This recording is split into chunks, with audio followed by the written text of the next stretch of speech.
In the first book of the Bible, Genesis, God promised to transform Abraham's fledgling family into a great nation. Now the Israelites are too numerous to count. But all is not well. They are still in Egypt, some 400 years after Joseph first arrived.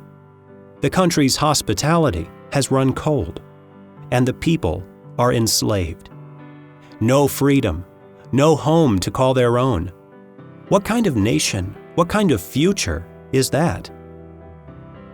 God's greatest act of rescue, the central redemptive event of the First Testament, is told in the book of Exodus.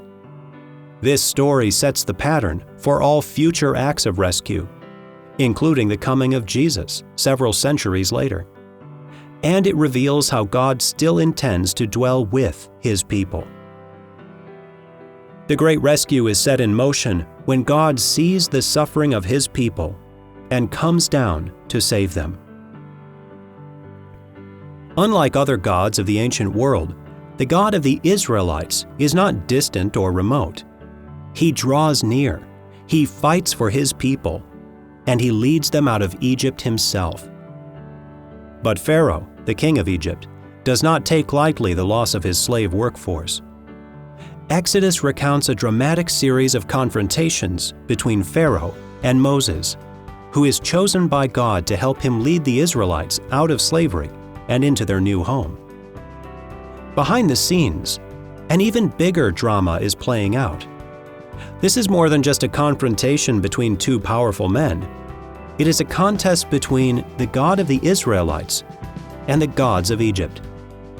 Through Moses, God sends 10 plagues on Egypt and its headstrong king. Each plague is a judgment on a different Egyptian deity.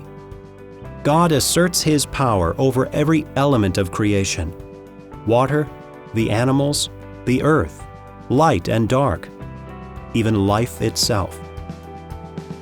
Pharaoh's priests attempt to copy each plague, with some success at first, but eventually they are forced to concede that their powers are no match for what they call the finger of God.